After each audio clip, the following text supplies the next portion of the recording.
এক যুবক প্রতিদিন আল্লাহর কাছে কান্না করে দোয়া করত, কিন্তু বছরের পর বছর কেটে গেলেও তার কোনো দোয়া কবুল হচ্ছিল না। একদিন সে জানতে পারল তার দোয়াগুলো আসলে কোথায় হারিয়ে যাচ্ছে। আরিফ নামে এক ছেলে ছিল, যার জীবন ছিল কষ্টে ভরা। প্রতিদিন পরিশ্রম করত, কিন্তু তার ভাগ্যে যেন কোনো সহজ পথ ছিল না। হে আল্লাহ, আপনি তো সবকিছু জানেন, আমার কষ্টগুলো দূর করে দিন, আমার জীবনে একটু সহজই এনে দিন, আমি আর পারছি না। প্রতিদিন নামাজ শেষে সে এত কান্না করে দোয়া করত, তার চোখের পানি থামাতো না। তবুও তার জীবনে কোনো পরিবর্তন আসছিল না। একদিন সে খুব হতাশ হয়ে পড়ল। মনে মনে ভাবতে লাগলো, আল্লাহ কি আমার দোয়া শুনছেন না? আমি কি এতই দূরে চলে গেছি?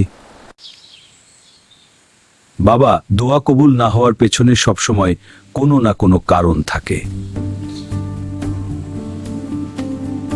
আমি তো প্রতিদিন দোয়া করি, তাহলে কেন আমার দোয়া কবুল হচ্ছে না? আমার ভুলটা কোথায়? বৃদ্ধ বললেন, তুমি কি সব হালাল পথে চলছো? কারো হক নষ্ট করছো না তো? ভালো করে নিজের দিকে তাকাও। এই কথা শুনে আরিফের মনে একটা চাপা কষ্ট জেগে উঠল। সে নিজের পুরনো কাজগুলোর কথা ভাবতে লাগলো। সে মনে করল, একদিন সে এক গরিব মানুষের টাকা নিজের কাছে রেখে দিয়েছিল, আর কখনো ফিরিয়ে দেয়নি।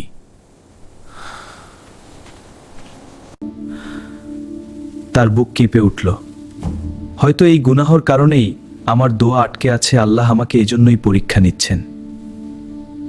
সেই রাতে সে গভীর ঘুমে ডুবে গেল, কিন্তু তার সেই ঘুম তাকে দেখাবে এক অদ্ভুত এবং ভয়ঙ্কর সত্য। সে দেখল তার দোয়াগুলো আকাশের দিকে উঠছে, কিন্তু মাঝপথে গিয়ে থেমে যাচ্ছে, যেন কোনো অদৃশ্য শক্তি সেগুলো আটকে দিচ্ছে।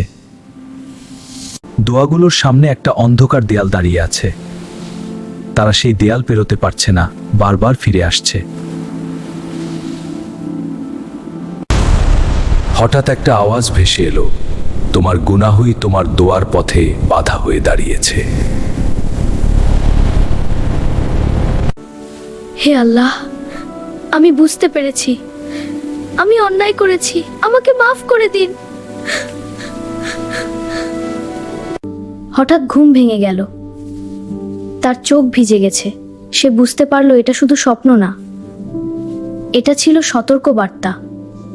পরদিন সকালেই সে সেই গরিব মানুষের খোঁজে বের হলো। অনেক খুঁজে অবশেষে তাকে খুঁজে পেল। আমি তোমাকে খুঁজছিলাম। ধন্যবাদ বাবা। ভাই, আমি তোমার টাকা অন্যায়ভাবে রেখেছিলাম, আজ আমি সেটা ফিরিয়ে দিতে এসেছি, আমাকে মাফ করে দাও। আল্লাহ তোমাকে ক্ষমা করুন, তিনি তোমার জীবন সহজ করে দিন।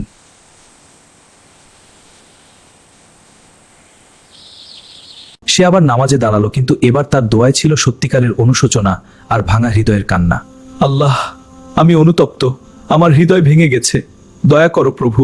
এইবার সে অনুভব করল তার দোয়া আর আটকে নেই, যেন সরাসরি আল্লাহর কাছে পৌঁছে যাচ্ছে। তার হৃদয় ভরে গেল শান্তিতে। কিছুদিনের মধ্যেই তার জীবনে পরিবর্তন আসতে শুরু করলো। যে কষ্টগুলো তাকে ঘিরে রেখেছিল সেগুলো ধীরে ধীরে কমতে লাগলো। তার মুখে আবার হাসি ফিরল। সে বুঝতে পারল আল্লাহ কখনো দেরি করেন না, তিনি সঠিক সময়ে সবকিছু ঠিক করে দেন। সে বুঝতে পারল গুনাহি তার দোয়ার পথ বন্ধ করে রেখেছিল, আর তওবা করতেই সেই পথ খুলে গেল। মনে রেখো, শুধু দোয়া করলেই হয় না, হালাল পথে চলা আর গুনাহ থেকে ফিরে আসাই দোয়া কবুল হওয়ার আসল চাবিকাঠি।